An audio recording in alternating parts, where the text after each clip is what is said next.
Hello, everyone. Welcome to Tea with TPS, informal conversations with thought leaders in India and abroad. Today, our distinguished guest is Mr. John Samuel, also known as J.S. Adoor when he writes. He started off as an international civil servant as the head of the global program on governance at the UNDP. Then he was International Director for Action Aid. He has been a human rights activist. And having worked abroad for several years, he came back to India a few years ago. Continues his work as a policy researcher and institution builder. He is the founder president of the Bodhigram Community College and Center, which is close to his village, where he does studies on social, economic, and political issues. He's an active blogger, he's a broadcaster with his own YouTube channel, and in very many ways in touch with policy, economic, social, and political. So we have a many-faceted personality with vast experience. Of course, now also part of the Congress Party. He's the public policy wing of the KPCC, and he prepares manifestos, policy papers, etc. But of course, he's here as in his personal capacity, so we'll not talk about Congress politics. So welcome. Thank you, TPS. Well, it's such a pleasure to be with you. Again, we have been together for a number of Videsh Vijayaram interviews and discussion. It's good to be in this medium with you. Yes, and you are also in the same field, so yeah, complementing each other. Yes. Okay, today I thought we will take up the whole global situation, because many things have happened since we met last time when we talked about world politics. And cataclysmic changes have taken place. COVID-19 has still not finished with us. As the WHO Director General said, we think we have finished with COVID-19, but COVID-19 does not have seemed to have finished with us. And many changes have taken place in the world in every field of activity. And most of all, in the geopolitical situation. 2019 is not at all like 2021 or 2022. Many predictions were made as to what would happen to the world. But we still do not know whether we are in a COVID-19 post-COVID world or not. We may perhaps be still in the middle of it. There may be many other changes. But there are very many distinct features of the international situation which have made an impact on India. And more than any other, the rise of China, the changes in the United States during the Trump regime and now with Biden, the Russian politics and Russia's position in Europe. The UK has left the European Union. So the power has been shifting around.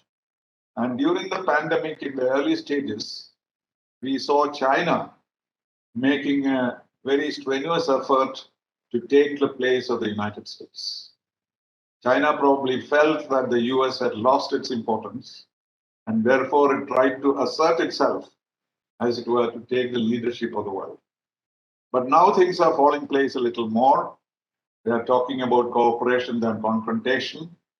There is no real war cloud on the horizon, except perhaps in Taiwan and in Ukraine. Other than that, there is no war situation or war clouds in the world. We, of course, continue to be the victim of Chinese aggression on the line of actual control, and they have not yet withdrawn. There's no disengagement from the areas it has occupied. So with all this, where do you think India stands today? See, first and foremost is we need to understand we are sitting in the midst of an unprecedented social and political transitions in the world. I would like to, go back to 100 years. There was, following the First World War, in the midst of the, towards the last part of the First World War, there was a pandemic, the so-called Spanish flu, the flu that killed so many people. But 19, 20, 21, 22 to 24 were years of global transformation and transition. If you really look at it, in India at that time, the independence struggle became mass-based in the midst of non-cooperative struggle, etc. In the midst of a pandemic. And I remember, if you go back, Indian National Congress was formed in the midst of a pandemic. That was cholera. Actually, the conference was supposed to be in 1885 March in Pune. It had to be postponed because of this huge pandemic called cholera. And then it was done in Mumbai. So I just wanted to say that there is a link between international relations, political process, and pandemic. That's the first thing I want to say that, So if you really look at it, HIV was a different kind of, pandemic. And this is unprecedented. This is on global scale. And if you really look at the historical link, the pandemic were, a beginning of a huge shift. Actually, the rise of Third Reich in Germany, the Nazism, actually it was between 1920 and 24. And nobody thought about 1929 in 1924. The roots of which was in actually that pandemic time. It really upset the economies. And the cumulative impact eventually came in 1929. And the politics, if you look at fascism, Nazism, and communism, three huge, movement actually emerged during the first big pandemic in 1920s. And when you come to the 21st century, and exactly after 100 years, we are in the midst of a huge political transformation, which is unprecedented. Down the line, 30 years, even 30 years to 10, 15 years, this will be a marker of history. I just wanted to say that. Now, what we begin to see is, as you rightly say, the geopolitical configurations have changed. 100 years ago, Europe was in ascent.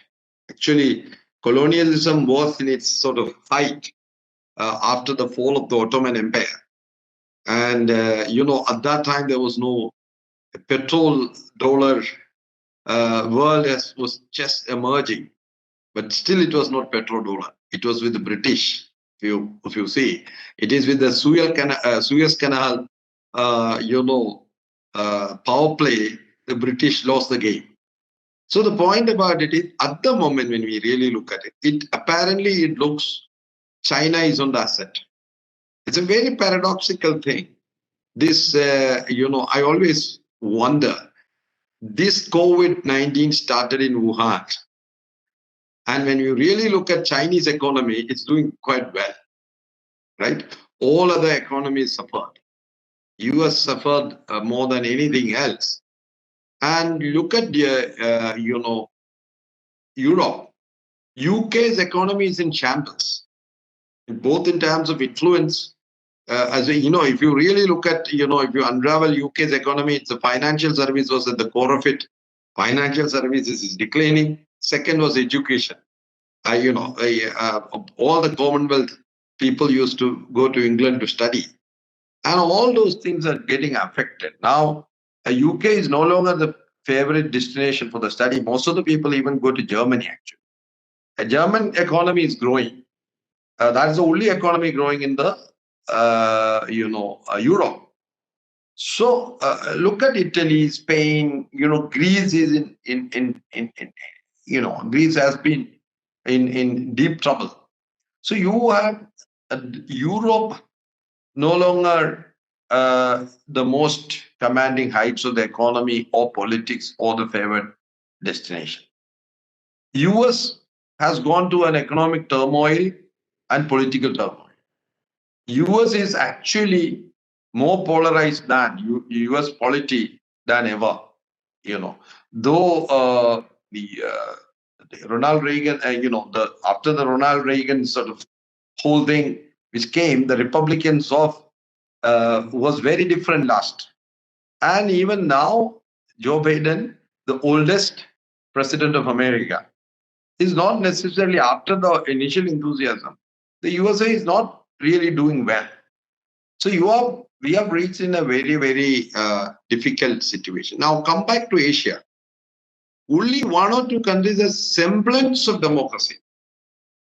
And now it's very interesting while the civil society in India and all the democratic, active citizens are worried about where India is going. But when compared to other South Asian countries, when compared to, Thailand, Malaysia, all other, Cambodia, Vietnam, Myanmar, India is doing very well. Relative. You can still criticize the government and, it's not, you will not be in jail for that. In Thailand, it's not possible. Thailand is totally, it is autocratic army rule. Anybody can be picked up at any time. So today, the semblance of democracy is there in South Korea, India, Japan. and in Indonesia to some extent. Japan. Nepal is what happened is Nepal is no longer very stable. Nepal, after the split of the Communist Party, Nepal is again getting from a stable politics to a rather unstable political equations. So that's the situation. India, all said and done, in terms of vaccine politics, India has done reasonably well. I'm saying that India has been there have been criticism against India that India didn't give vaccine for Africa, etc. But the problem is the internal governance and political demands. India should ensure its citizens vaccine first and then go. So to sum up, saying that we are living in 2 or 3 cents. The neoliberal politics, neoliberal economic policy has gone. So after 1992, the first trend is there is no longer neoliberalism anywhere. Number two, there is a new protectionism happening across the world, which is created by nation state, etc. And COVID also has created a new sense of nationalism, and it is also due to the constraints in travel, international travel. So we have already the 1992 neoliberal economic policies are beginning to sort of coming to a closure. That is the first thing I see. And geopolitics is changing, but the China's ascent, how far it is sustainable, is also a question I have. That is, Thank you, John, for giving me a very historical perspective. My only question is, all these trends were visible even before COVID-19 appeared. US situation, the China situation, the democratic situation in Asia, all these were not new. What has happened is the COVID-19 has accelerated the changes. And also the changes have become somewhat unsystematic.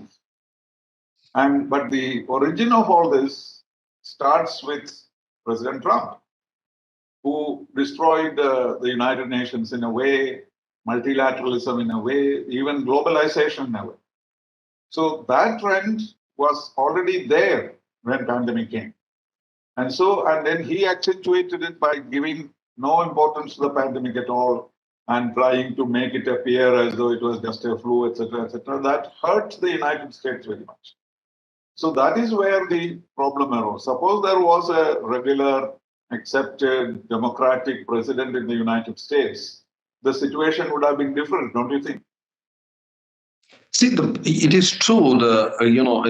Trump himself is a paradox.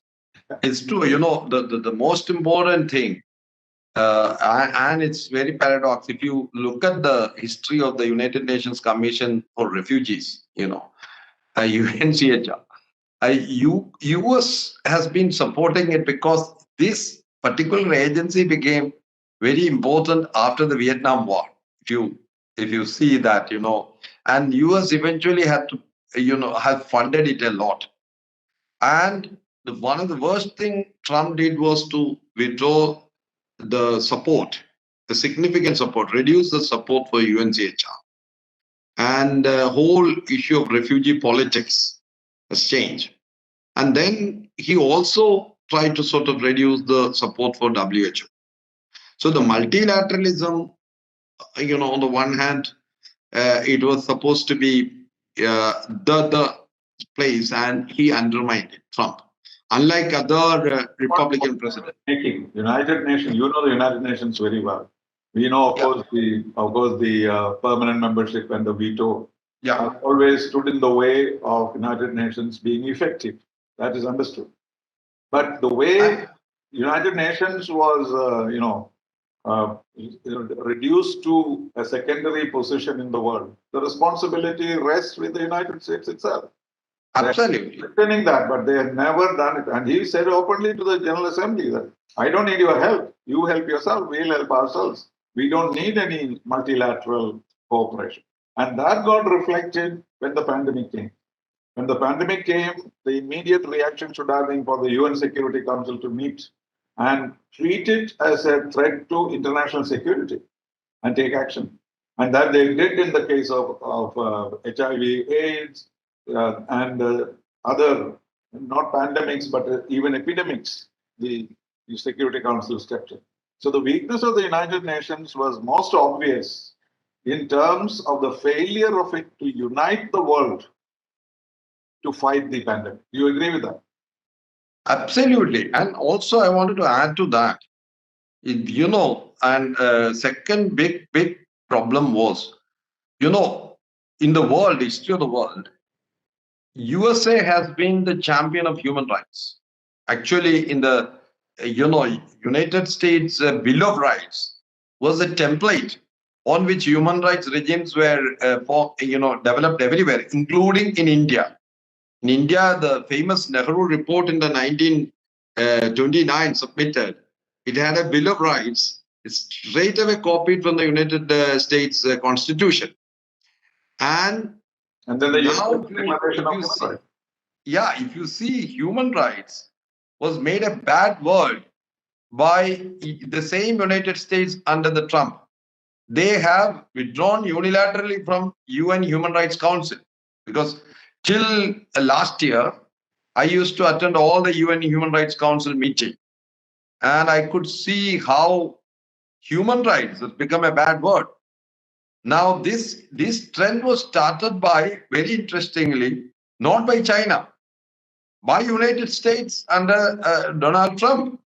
And now, the problem about it is, earlier, when you say you were a human rights activist, was seen as somebody with a moral, sort of caliber, fiber.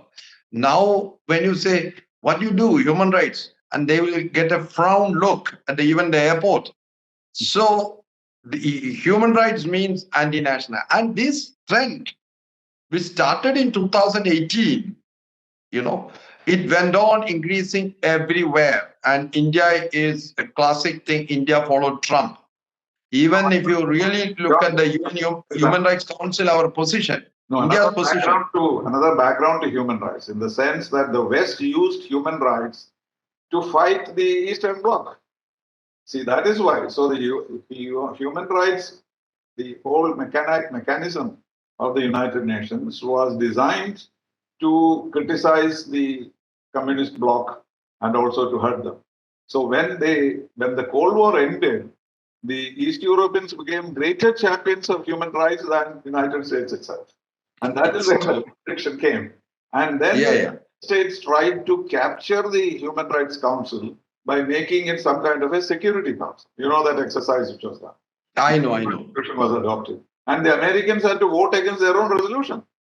And that is how Human Rights Council came about. Because countries like us, we fought very hard to make sure that the Human Rights Council does not become another Security Council. So we wanted that to be preserved. In the process, the non-aligned countries fought very hard. and we ensured that the resolution proposed by the United States did not pass. And so they withdrew from the Human Rights Council. So now they are totally against any activity of the Human Rights Council because they cannot use it for their political purposes. They were used to put out Iran, Cuba, Cambodia, all of them by saying that you are violating human rights and we want to send a rapporteur there, we want to take action. All these have now become unnecessary because they are not in that business anymore. That is also a dimension of the human rights, I wanted to say. That is true. And I'm saying that during, the pandemic, the situations have been exasperated. The existing issues got, huge problem. I wanted to say is inequality. Inequality was a big issue right from the Stiglitz report. But now pandemic has exasperated the inequality within countries and between countries. So this situation look normal today because we are in the midst of an unprecedented crisis. This will unravel by 2024. My reading is politics in many countries will change for good or bad. Now there is no war cloud, but I see there is still a possibility of a war cloud down the line next 5 to 7 years.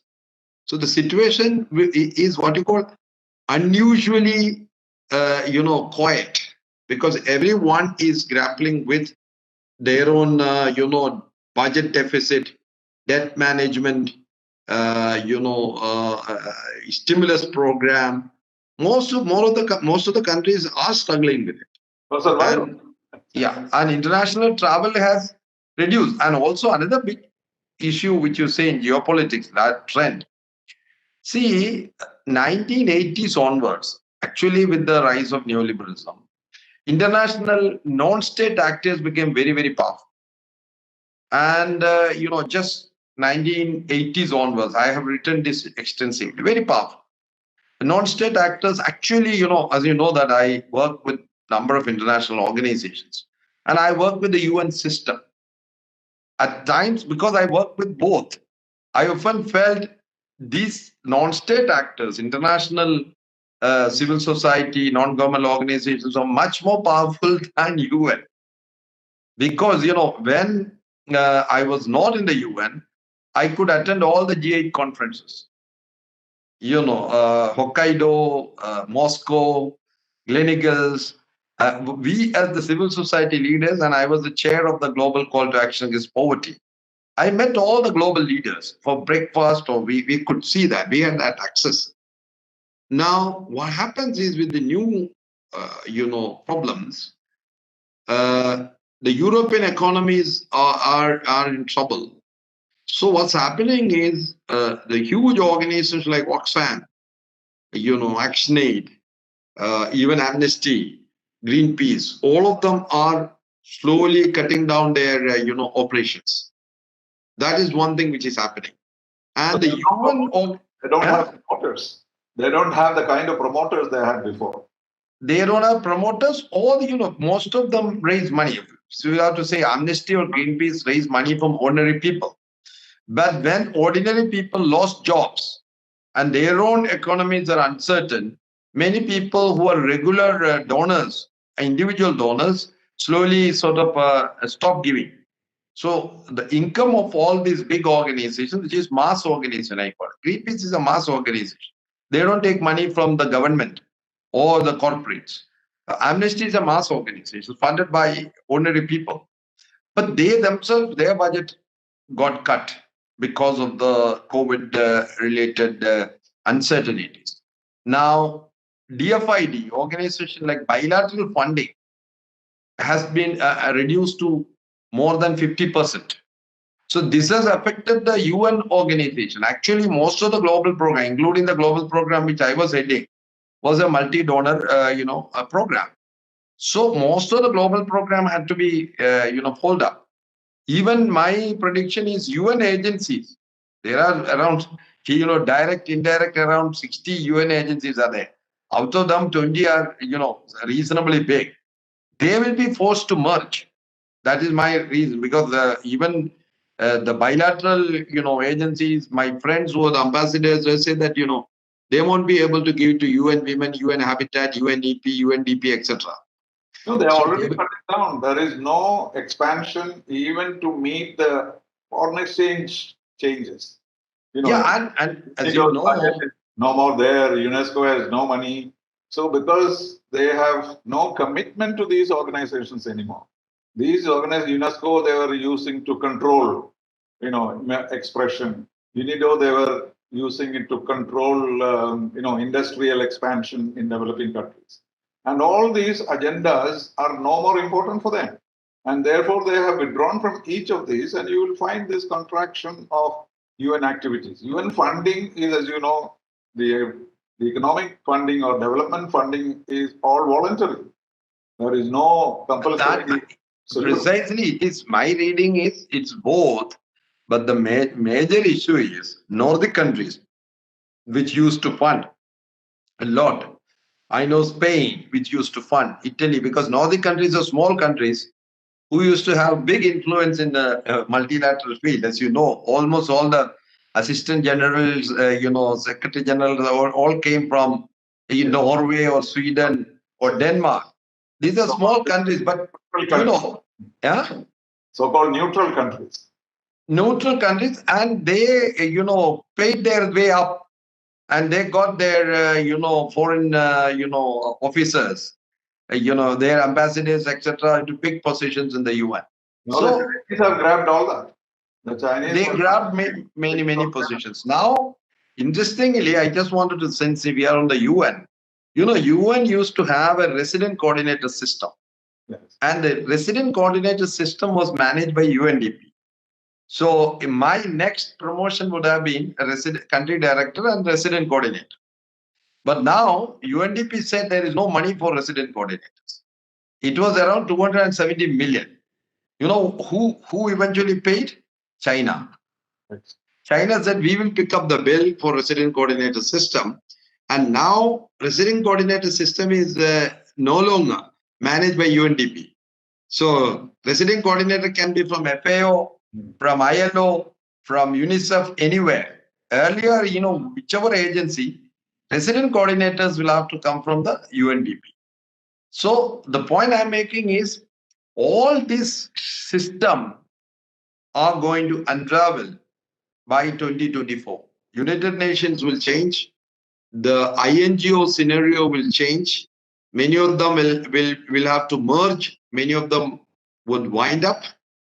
And international politics also will change. The state, non-state actors and multilateral organizations are going to change. That's my reading. Right. As far as the UN is concerned, if it doesn't change, it has no future. We all know that. Because it is not a representative body anymore. And the permanent members are not allowing any major changes to take place. You know the story of the expansion of the Security Council and so on. So now slowly, UN is giving way to other agencies or organizations like G7, G20, and other organized groups are becoming more and more dominant. And since there is no veto in any of these bodies, it is easier for them to take decisions. And therefore, if the UN continues to resist any change, what will happen is another alternative will be found. But that is not going to be easy because there is no other universal body to go back. They're all selected bodies, and therefore they will not be representative either. But they reflect the majority opinion of the world, and therefore the UN will be totally sidelined unless something very drastic is done. No, it's true. It's true. UN, now let us come to South Asia and, India. Now, if there are 3 or 4 big trends happening in South Asia and Asia in general. One is, of course, the China's role. China's the overall China's foreign policy is extremely unilateral. They don't even have any pretense about it, right? I mean, at least USA had a posturing. They used to say that we are human rights champions. They used to do it. China is very, very straight away. And China is funding infrastructure project a lot. As in a way, China has made ADB redundant. Most of the infrastructure project in many parts of Asia were funded by ADB. Now, in many places, it's funded by China. Yeah, Look at the Belt and Road Initiative. The Belt and Road Initiative. Yeah, Belt and Road Initiative is big, huge funding. I mean, it's unprecedented. Look at the way they funded. I mean, let me take one example, and I have seen Nepal, right? We were closest to Nepal, and actually, India's international aid, largest chunk goes to Bhutan and Nepal. Yes. In terms of when you really study about it. I served in Bhutan. Nepal. 90% of the national budget went from India at that time. India, so Bhutan and Nepal. Now, when you really look at Nepal, Nepal had a very strong India lobby within the Nepali politics. Now, what's happening is the think tanks, newspaper, academia, all of them have big cooperation with India, because I know Nepal very, very well for last 20 years. In the last 5-6 years, one of the thing I looked at it, the largest academic exchange program of Nepal is no longer with India, no longer with the JNU. It is with China. And there is a huge scholarship for Nepali young scholars to go to China. And Chinese universities ranking has gone up. That's also true.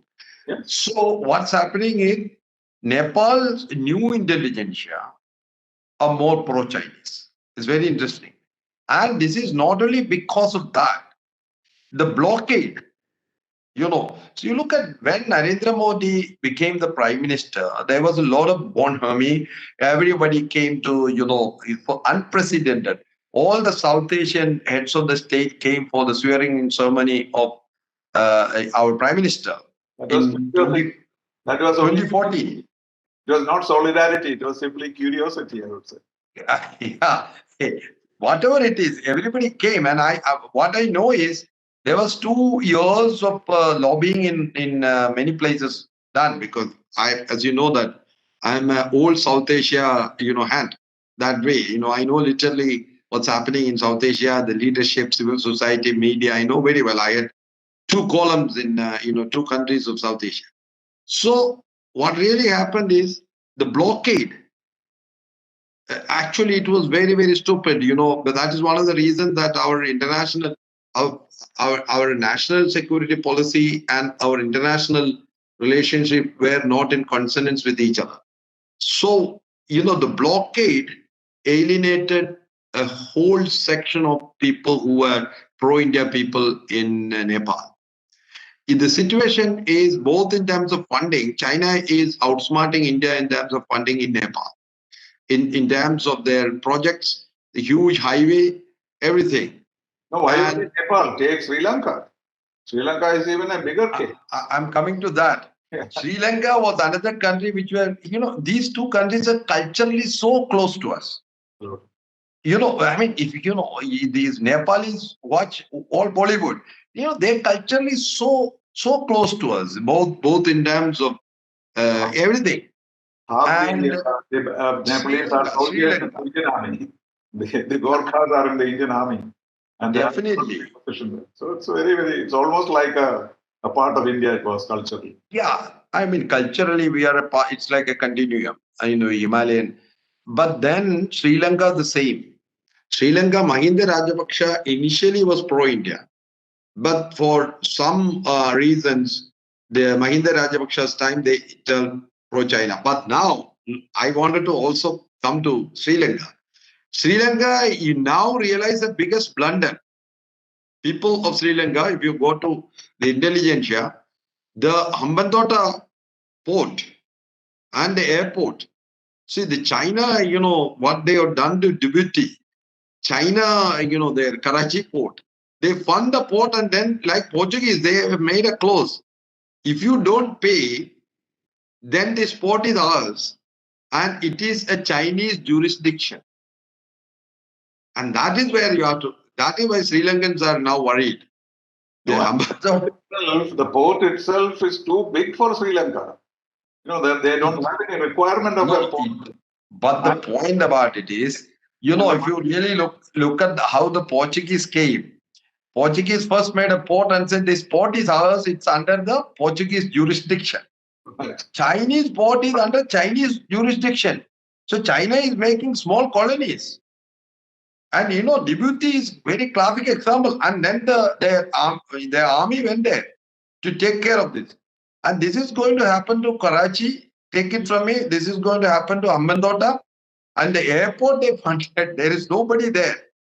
So China is doing this in a big way. And I just wanted to say, Maldives. India was there for the Maldives for years, traditionally and others. When Maldives was in deep trouble, right? Indian Navy went and saved them. Now the same Maldives have taken heavy loans from, China. And I can very well China say, fine, you cannot pay, but give us 100, islands for our military base on this part. So the Chinese strategy everywhere. And now look at Afghanistan. Now, what is the old Taliban reign and new Taliban regime, the difference? The new Taliban's major protagonist behind the scene is China. Yeah, not Pakistan. Pakistan is a second actor now. Earlier, because Pakistan, they don't even have money. Pakistan is in deep distressed country, all said and done. Pakistan itself is in trouble. But China is the basic financier and supporter of the new Taliban. And because that is a part of the Chinese strategy in Central Asia. And it is not only, Afghanistan, it is Afghanistan, Tajikistan, Kazakhstan, Kyrgyzstan, all of them. It's a part of their larger strategy of, taking over. And this is where India needs to be very, very careful. My reading about partly India kept quiet on Myanmar also, it's because of the same reason. Myanmar, we were, the Myanmar democracy went for a toss in this December, and India kept quiet. India kept quiet. We held on for a while. We were supporting Aung San Suu Kyi when I was in Burma. But I know. Came to a situation where China would have overtaken Burma if we had not changed our position. That is where Burma or Myanmar is of strategic importance to us for two reasons vis-a-vis our Northeast. In Northeast, insurgency management has been done with the support of the Myanmar, right? Because the trainings were done there and the arms were coming through there. So India's strategic objective was there. Second thing is even today, after Aung San Suu Kyi was ousted, we are not in any position to say anything about it. Absolutely. So not only that, we need to have our strategic balancing in Myanmar for various reasons. So Thailand kept quiet and China kept quiet. China always kept quiet, and China was almost making the Myanmar a vassal state for all practical reasons. So the point about it is the point I'm making is, we need to have a new strategy to rebuild links with the South Asia. And this is for various reasons. Awami League is traditionally pro-India. But Awami League, now the new Awami League is different from the old Awami League of Indira Gandhi's time or Rajiv Gandhi's time or even, last 10 years ago. They have a different exercise. As long as Sheikh Hasina is there, maybe a little reasonable. But after her, even that kind of reasonableness will not be there in the Awami League. And not only that, Jamaat is very strong there. And Bangladesh has a big problem, issue with us. First is the density of population is so high, and Bangladesh is the one which is most prone to climate change. Prompted disasters. Yeah, So that's right. what happens? Where will these people go? Right? They will only naturally come to this side. So one of those things, it is whether we like it or not, all of us know that. All of us, those who have, the Sylhet route is very clear. Those of us know about it. So that is an issue. We need to manage Bangladesh. Sri Lanka is very important. So I would say the first thing in India, we lost the edge in South Asia. This is a fact. It's not only because of China, it is because of our strategic blunders. I would say that, strategic errors, we did it because our national security is intrinsically connected with South Asia security. So you cannot think about an Indian security without connecting with the South Asian security. So first, for me, the first thing is, now with Taliban, we cannot connect, in any way. But, my reading is down the line, 3 to 4 years, there will be again problem in Afghanistan. It is question because the Taliban itself will split. Take my part. There are different interest groups.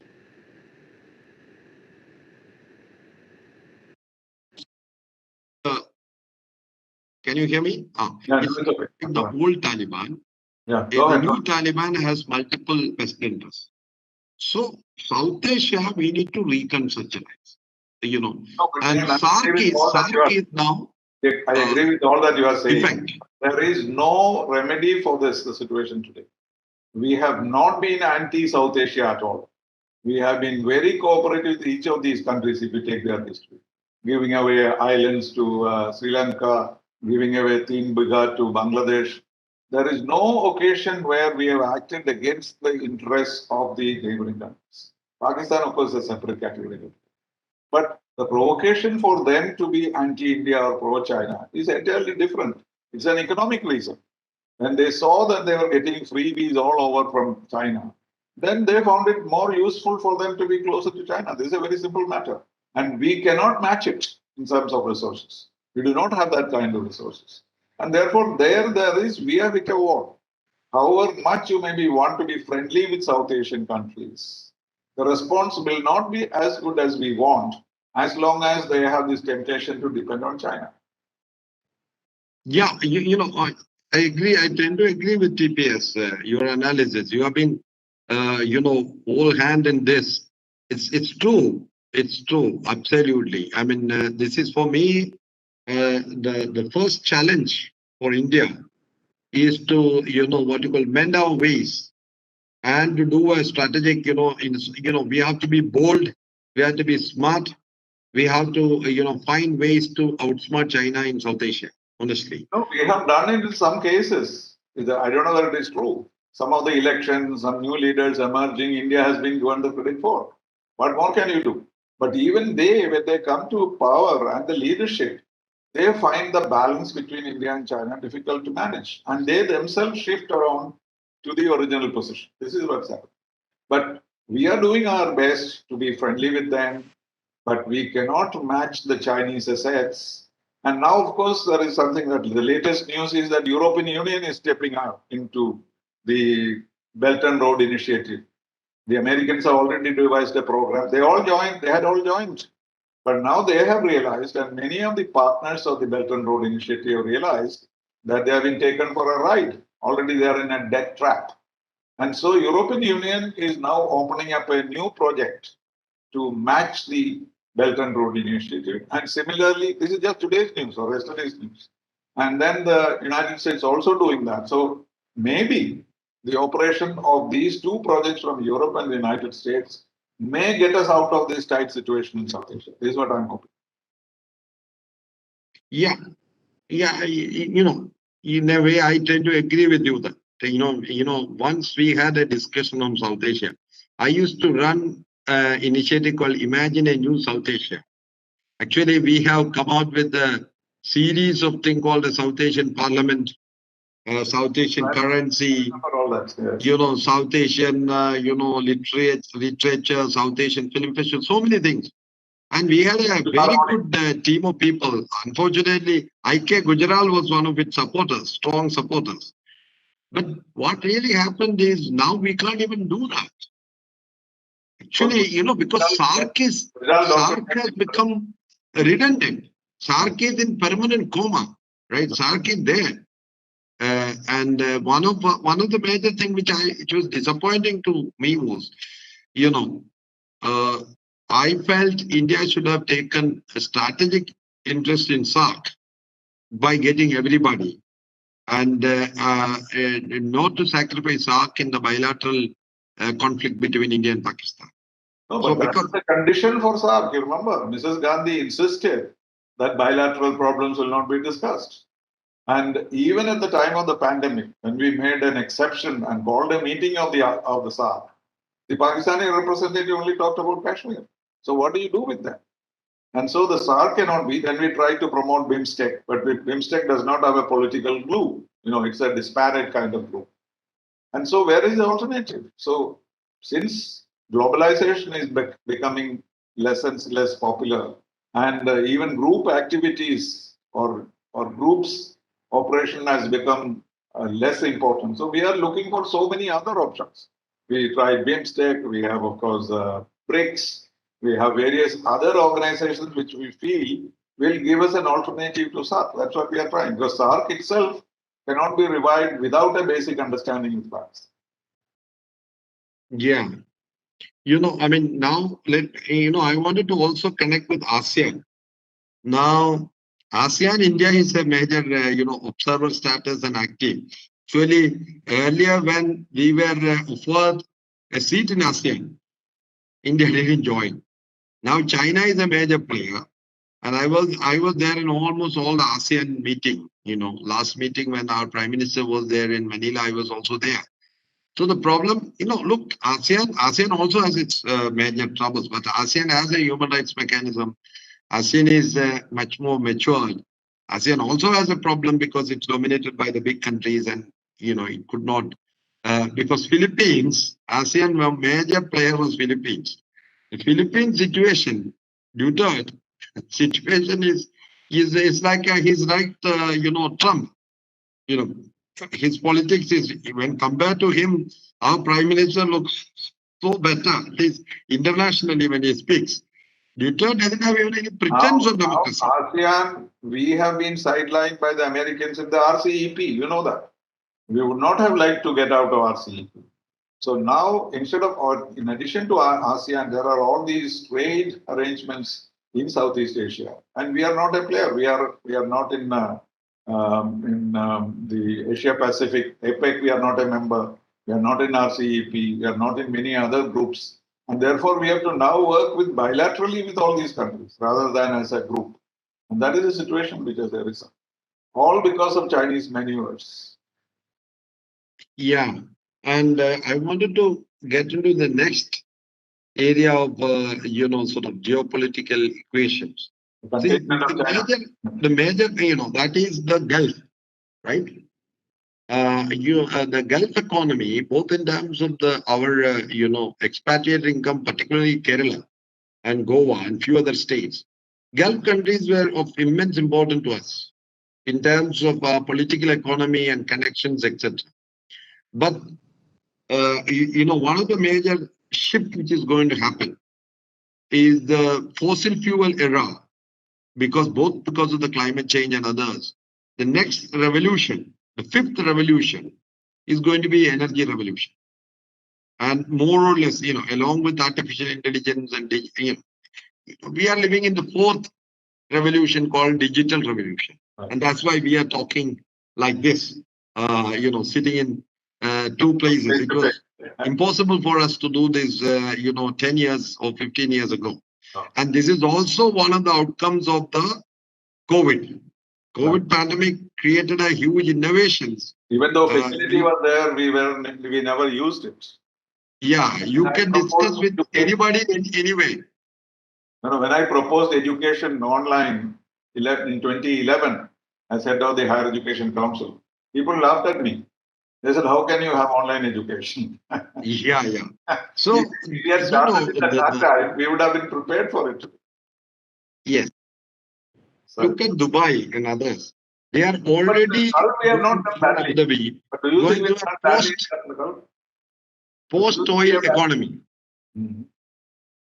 And this will have implications, implications all over the world. And one of the major thing, whether Samuel Huntington is true or false, but there is one of the major problem which is happening, and this is not only in India, is there's a trust deficit. And, you go to Germany, you go to, Norway where I lived, you go to Sweden, you go to there, the cultural fault lines are becoming very big. And there is a lack of trust. And this is within countries, it's happening. So migration, politics has changed tremendously before the actually pandemic. During pandemic, also the migration politics is changing.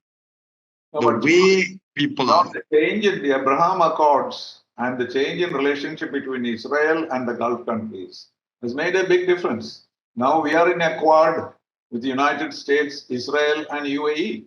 Could you have thought about it even 6 months ago?